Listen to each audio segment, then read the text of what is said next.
Em 1982, um verdadeiro Dream Team do terror norte-americano se uniu para homenagear as histórias em quadrinhos antigas que fizeram esses caras a querer trabalhar com terror.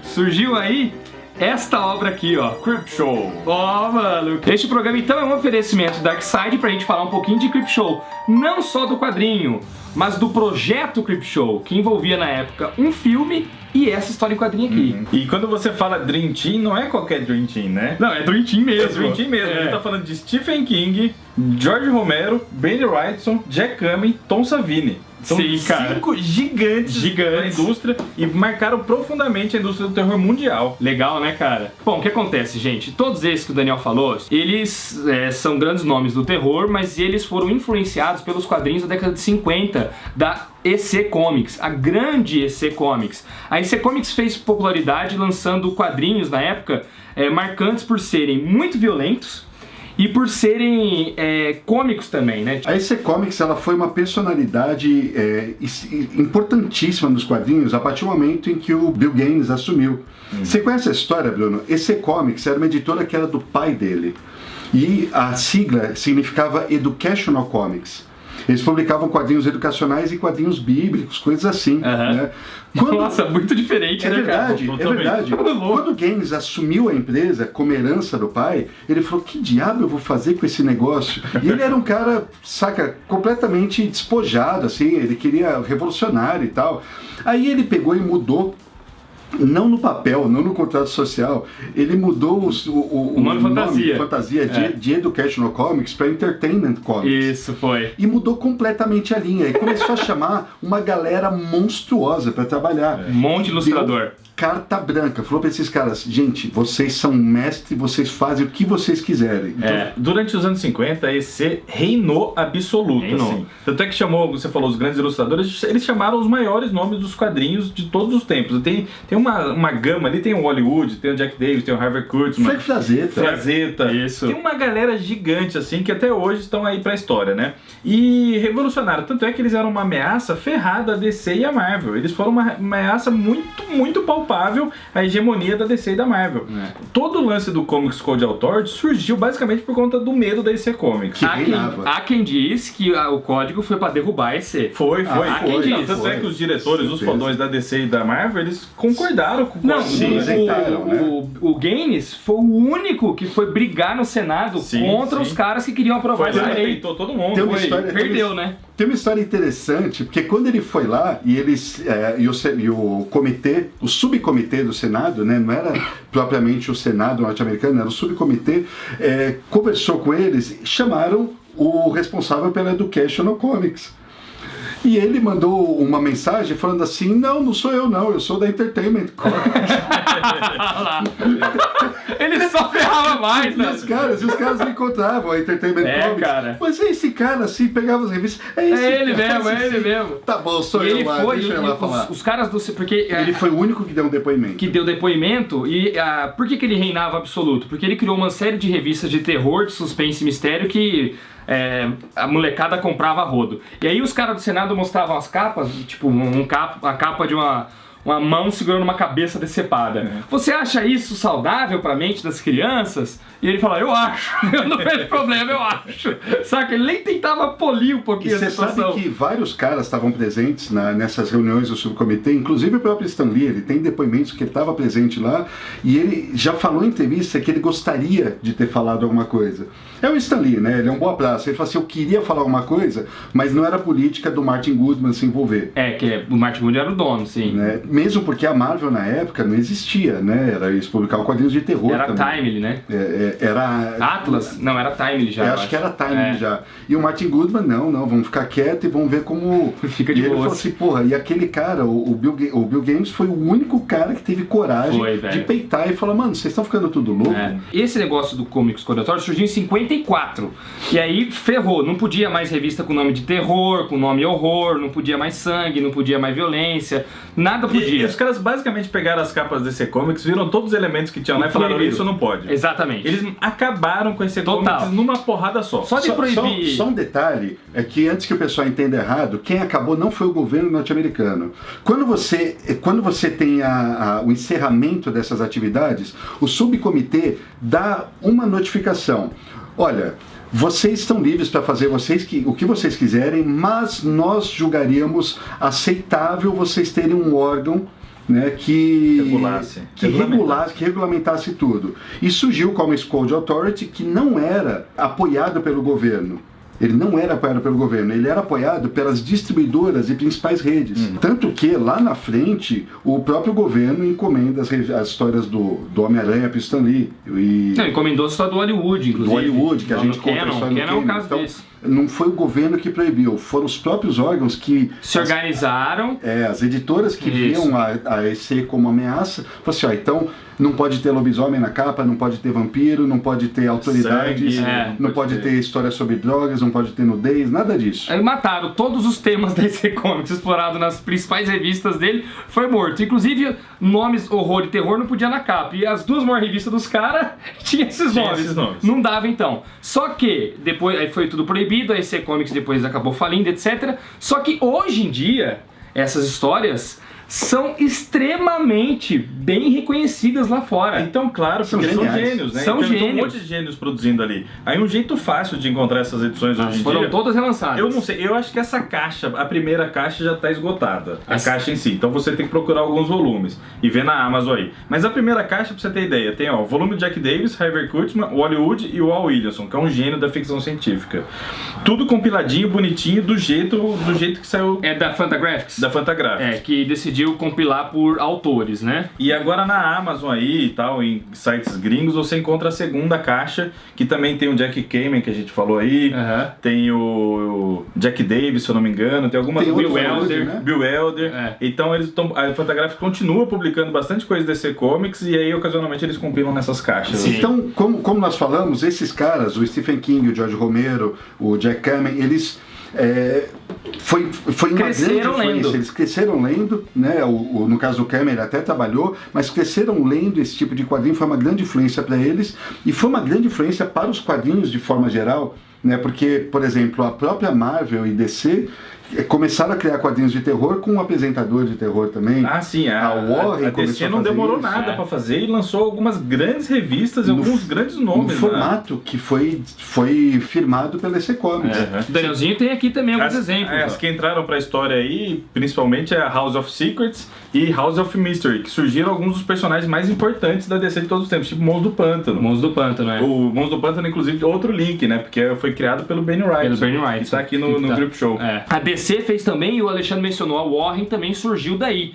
A Warren depois veio com o Jim Warren, que também era um fã do trabalho da EC Comics, e deu um jeito de voltar a fazer histórias de terror, burlando o Comics Code Authority, lançando em formato magazine, que escapava do estilo de quadrinhos tradicional. E aí ele lançou as revistas da Creepy e da Eerie, que você pode acompanhar hoje nas versões da Devir e da Mitos, que são lançadas no Brasil. E antigamente saía pela revista Cripta da RGE, e as da EC Comics chegaram a ser publicadas aqui na década de 90 pela editora Record, na revista Cripta do Terror. 7 edições saíram. Só 7 edições, infelizmente. Inclusive tem o Kamen aqui na revista e o Hollywood nesse exemplar que eu tenho aqui na mão, sabe? Então você vê como os caras eram gigantes mesmo. E aí o Stephen King e o George Romero, já renomados por trabalhos anteriores deles e tal, decidiram se unir e produzir algo junto. Vamos homenagear a EC Comics. Homenagear a nossa principal fonte aí de inspiração. De inspiração e divertimento na infância. O Stephen King fez o roteiro dos contos, tem duas histórias que ele baseou em contos que ele já tinha escrito, né? E chamou o George Romero para dirigir. Para dirigir o filme. E o Jorge Romero, se você não atinou o nome, né? A gente bate muito a tecla do Jorge Romero porque todos somos fãs dele. Quem ele é, Bruno? É o diretor de Noite dos Mortos-Vivos. Só, né? É o criador do Zumbi Moderno. Não é Madrugada dos Mortos, é Despertar dos Mortos. Perdão. Madrugada é como foi chamada a refilmagem aqui no Brasil. Dia dos Mortos, enfim, é o responsável pela retomada do subgênero dos zumbis. O criador do Zumbi Moderno é ele. É ele, exatamente. Assim. E ele até voltou a trabalhar com o Stephen King em 90 e pouco, esqueci o ano agora, quando ele fez A Metade Negra, né? Que é um baita de um filmaço também. Foi, é verdade. E o filme ainda eles chamaram pra fazer essas 5 histórias, né? Chamaram ainda o Tom Savini, que a gente mencionou no começo, que esse cara, ele é um dos grandes nomes dos efeitos especiais práticos dos primórdios do cinema de terror. Maquiador excepcional. Exatamente. E as maquiagens que ele fazia eram incríveis. Ele fez maquiagem... Faz ainda, né? Até, faz até tá hoje. vivo e até continua no Sexta-feira 13 Na hora ele que eu fez. coloquei no 5 no Dream Team lá, o pessoal deve ter até pensado, nossa, Tom Savini? Quem é esse, né? Porque o resto tá na capa e tudo mais. Mas o Tom Savini é fundamental pro terror norte-americano e influência pra todo mundo. Inclusive, ele também é ator, né? O Tom Savini, se você vê a imagem dele, e você for fã de terror, é bem possível você reconhecer. Ele aparece no Drink do Inferno. É o que eu ia falar. Né? Ele é o Sex Machine. Exatamente, o revólver. Tem o revólver no lugar do pau. Esse é o Tom Savini. Ó, ele que fez as maquiagens de zumbi do filme do Romero, ele que fez a maquiagem do Sexta-feira 13, ele que fez os efeitos especiais desse filme que mesclavam história em quadrinho com cenas reais. Ele é incrível. Foi o Tom Savini que cuidou de tudo isso daí, cara. O Jack Kamen, que é o desenhista da capa aqui da revista em quadrinhos Creepshow, todas as cenas de história em quadrinho que aparecem no filme tem a arte do Jack Kamen. E como a Ale falou, o Jack Kamen é o único desses 5 envolvidos que trabalhou na EC Comics. Ele fazia quadrinhos de terror naquela época e ele já vinha de muito antes da história dos quadrinhos. Ele chegou a trabalhar no estúdio do Will Eisner, inclusive. Sim, o do Eisner e Iger. Ele é gigante, importantíssimo, assim, desenha muito. Né? Naquela republicação que eu falei da Fantagraphics, na segunda caixa tem Na segunda caixa tem um Zero Hour, que é um compilado só de histórias dele. Só do Jack Kamen. Ele é excelente. Cara, e que sacada legal dos caras trazerem um cara de lá mesmo. Exato, assim, né? Pô, total. Tava lá no meio, foi fundamental e passou por tudo isso, né? E falando em sacada legal, que sacada legal da Darkseid resgatar esse material, né? É, porque aí a Darkseid foi e resgatou o quadrinho, porque na época eles lançaram o quadrinho e filme junto. Ora, bola, se o filme vai homenagear quadrinhos e vai ter uma metalinguagem, porque o filme na verdade mostra histórias que são de uma história em quadrinho que um garoto tá lendo no filme, exatamente. Se vai ter isso aí, nada mais legal do que a gente lançar o quadrinho que aparece no filme verdadeiramente, lançar de verdade mesmo. E aí chamaram o Bernie Wrightson. Nada mais que Bernie Wrightson, outro gênio, faleceu agora esse ano, né? A gente tá até devendo um mês da Zona Arte do Bernie Wrightson. Puta, eu faço. Nossa, porque eu faço. É um monstro sagrado, assim. Além de ter criado o Monstro do Pântano, pô, a gente já falou dele em algumas ocasiões, tipo, ele ilustrou o Frankenstein, que saiu pela Mitos, tem um gibi novo agora da Mitos, que é do Bernie Wrightson também. Importantíssimo, fez muita coisa aparecer. Várias ilustrações para livros do Stephen King, ele fez depois também. Foi grande parceiro do Stephen King, fez muito projeto muito junto. Grande. E aqui, pô, perfeito convidar esse cara. Perfeito, não tinha outro pra desenhar. Assim. Ele, apesar de não trabalhar para EC Comics, o traço dele é total inspirado. Total. Né? O quadrinho e o filme foram produzidos meio que simultaneamente, porque eles saíram ao mesmo tempo. Então você, apesar de ser histórias idênticas, você nota um estilo de narração diferente. O George Romero dirigiu o filme e o Bernie Wrightson, vamos dizer assim, dirigiu a HQ. Né? Dá pra se dizer dessa forma. Com certeza. Ambos com o roteiro do Stephen King. Eu tive a experiência de ver o filme agora. Pela primeira vez eu não tinha assistido e eu me apaixonei pelo filme. O filme é demais. E enquanto eu ia assisti assistindo, acho que umas 4 vezes. você me falava pra eu ver, faz tempo que você me fala, legal. né? E eu não botava fé, cara. Eu não revi agora recente, mas eu tenho muito na cabeça, porque foi um dos primeiros filmes de terror que eu vi assim na vida. Eu devia ter uns 12 anos e tem 2 histórias que ficaram pra sempre na minha cabeça. Eu fecho o olho, se tiver algum pesadelo, tem grande chance de ser uma dessas daí. Vamos falar da história. Daqui a pouco eu falo da história já. E eu tive a ideia, eu falei, eu vou ver o filme e ler o quadrinho ao mesmo tempo. Foi super legal a experiência, cara, porque conforme o filme ia passando, tinha umas cenas muito massas, aí às vezes eu pausava e falava, deixa eu ver se é assim na HQ. Você fez isso mesmo? Fiz isso mesmo. Cara. Aí eu pausava e ia vendo se tinha assim na HQ. Eu li um pedaço da HQ e eu alcançava o filme, dava play. Às vezes eu via uma história inteira no filme, pausava e lia a história na HQ. A HQ é exatamente o filme, tirando o epílogo e o prólogo do menino do gibi. Bom, vamos fazer esse garoto da capa aí. Vamos fazer o resuminho então? Começa a história. Que aliás o resumo é sensacional, porque foi a forma que esses caras todos encontraram de alfinetar os malucos responsáveis por ter destruído a EC Comics lá atrás. E eles alfinetam literalmente no filme, tá ligado? Eu não vou contar o que acontece no final, mas é literalmente mesmo. Os caras vão e criticam o que aconteceu, essa censura. Porque o molequinho tá lendo gibi na casa dele, e o pai chega lá falando, você não pode ler essa merda! Babaca, chato pra caramba, né? Você tem que tirar isso aí! Onde já se viu? Aí a mãe fala, você tá sendo duro demais com o menino, você acha certo? Aí ele pega o gibi, ele lê um quadrinho em que um cara sai de um túmulo pra matar uma família, né? Em que um outro se transforma num musgo o homem músico, não sei o quê. Isso é errado, isso aqui tá ensinando, botando coisa na cabeça dele. Ou seja, o pai do moleque Tá fazendo o papel do censor. exatamente, do código de ética lá atrás, cara. Ele pega a revista e taca no lixo. E o moleque fica lá bravo, assim, ó. O moleque, como curiosidade, é o filho do Stephen King. Ah, é, mano? É Joey Olha. Hill. Depois ele virou escritor, Virou mais tudo.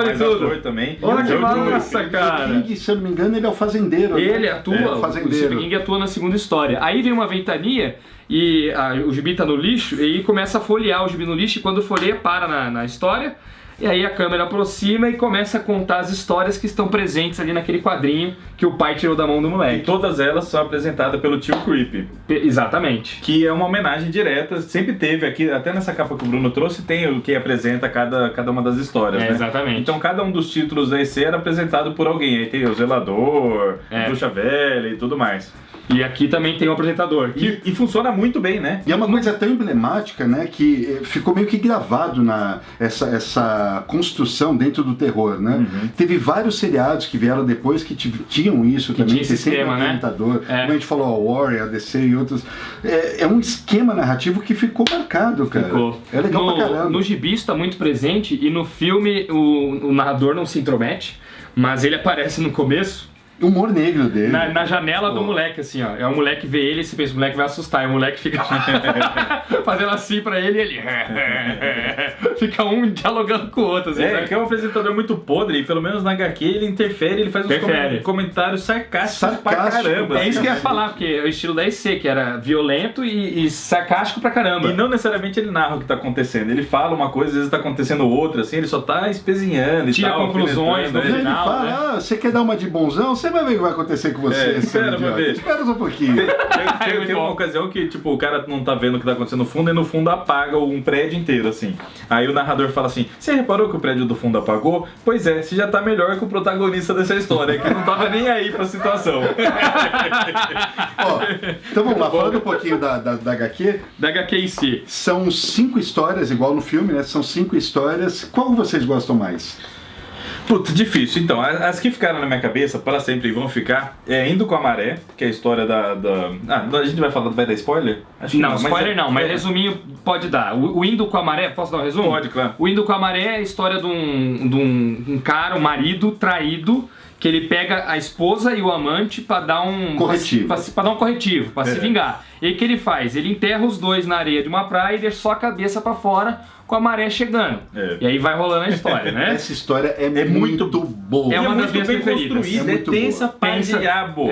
No filme, se eu não me engano, é o Leslie Nielsen. Sim! Que é o cara que prende os É o caras. marido, E o cara que tá preso é o Ted Danson, que depois fez um monte de filme, é mó canastrão, assim, eu adoro o Ted Danson. Ele é canastrão mesmo, cara. Ele é ótimo. 3 solteirões e o bebê, ele trabalha. Exato. Trabalha, é mesmo. E a das baratas. Eu não lembro a o nome. última é Vingança Barata. Pô, essa daí também ficou, não necessariamente por conta da história em si, mas por conta da cena É final. muito escroto, né? Porque o cara... Bom, não dá pra falar da cena final, mas o cara é um velho escroto, podre de rico, que tem mania de limpeza, e o que acontece com ele é tenso. Ele tem germofobia, assim. Ele é igual o Danielzinho, ele é germofóbico. Eu também sou. Não, mas Mas o no Danielzinho nível é de boa. acima, né? Imagina eu milionário. Isso mesmo! A casa dele é toda branquinha, ele anda com luva pra todo lado. Aí ele vai apertar um botão de um telefone, ele usa um lencinho umedecido, ele aperta e já joga o lencinho fora. No já filme, acho que ele descarta.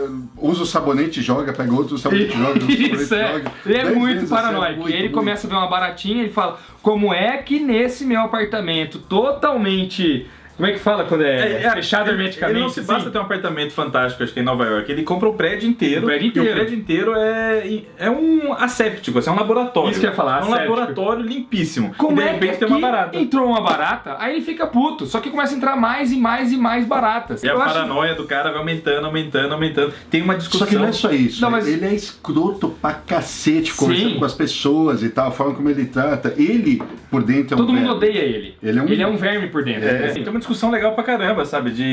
Dos magnatas, dos milionários, de capitalismo, assim, eles conseguem fazer isso, sabe?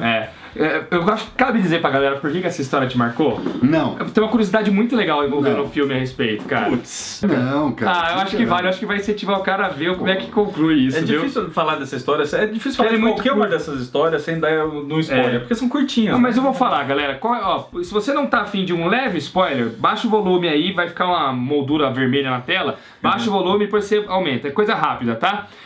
Os caras usaram no filme nada mais nada menos do que 20 mil baratas reais, cara, pra fazer a porra da cena, velho. Rola uma lenda que foi Jorge difícil Romero, pra né? cacete arrumar velho. todas essas baratas, né? Porque não podia ser barata do esgoto. Não, eles foram num insepitólogo, não sei como é que fala o nome de caras que cuida de insetos, de um museu assim de insetos, e esse cara deu um jeito de prover todos Por isso pra que é eles. foda, porque se fosse feito hoje em dia, ia ser 20 mil baratas CGI. E aí todo mundo ia olhar e falar, que bosta.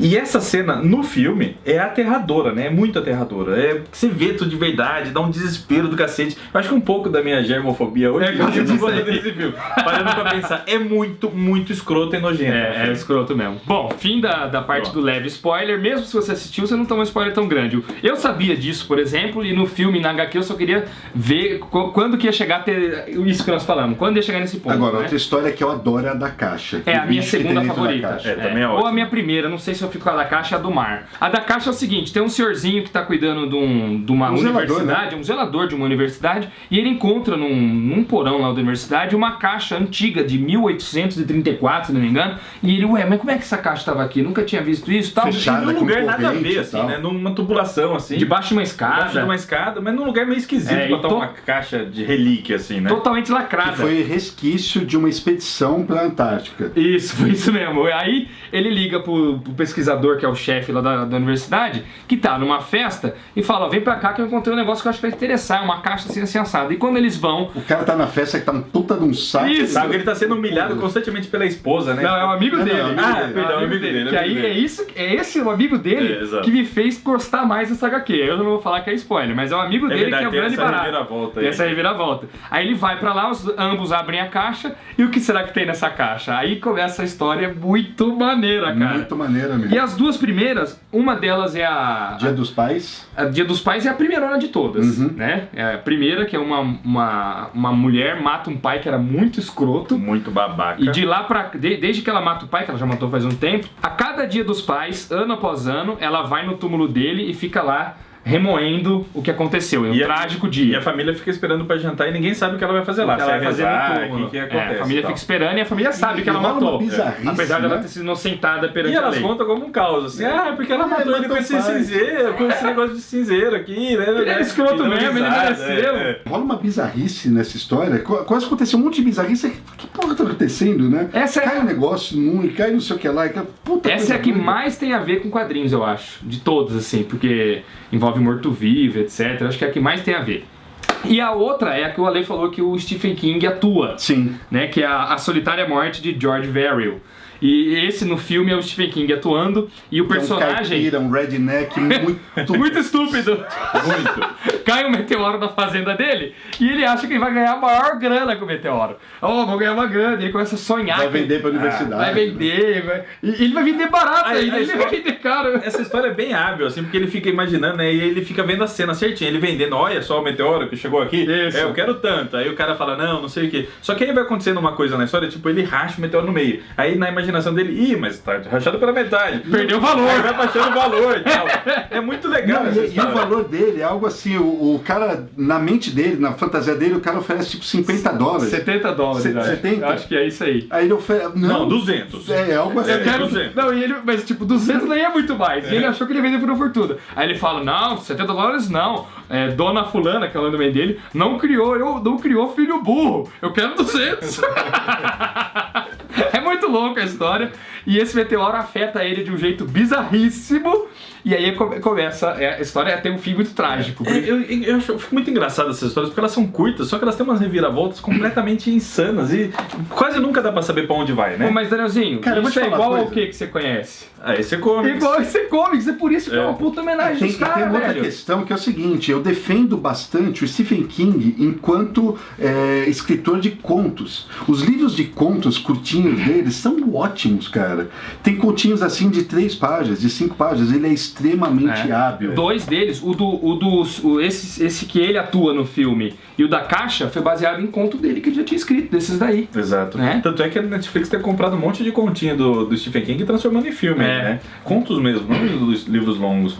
Inclusive, depois desse filme de 82, junto com o quadrinho, foi um sucesso lascado. Na época estreou nos cinemas e bateu Rambo, cara. Tava passando Rambo na época, o primeiro Rambo, né? Chegou a bater Rambo, o quadrinho foi super bem recebido também e tal. Tanto o Jack Kamen, o nome do Jack Kamen voltou à tona também, porque na época ele tava trabalhando só com publicidade. O Bernie Wrightson também é um dos trabalhos mais relembrados dele até hoje. Aí, com sucesso, fizeram o Creepshow 2. E o Creepshow 2 foi outro diretor, mas é baseado em contos do Stephen King também, mas dessa vez quem fez o roteiro do filme baseado nos contos foi o Romero. Então o Romero e o Stephen King ainda estão envolvidos, mas não teve produção de quadrinho nesse caso, nem nada. Mas o 2 é bacana também. O Creepshow 3 já não tem nada a ver com o primeiro e o segundo. Inclusive descarta as homenagens da DC Comics. Foi feito bem recentemente. Depois Nem sabia desse. Tem Creepshow 3 feito depois dos anos 2000. Uma curiosidade também sobre o projeto, sobre o filme, é que foi o primeiro roteiro de quadrinho do Stephen King, né? O primeiro quadrinho publicado do King. Depois ele fez algumas outras coisas, publica até hoje, né? Participa até do Vampiro Americano lá, fez bastante coisa de quadrinho, só que esse é o primeiro quadrinho dele.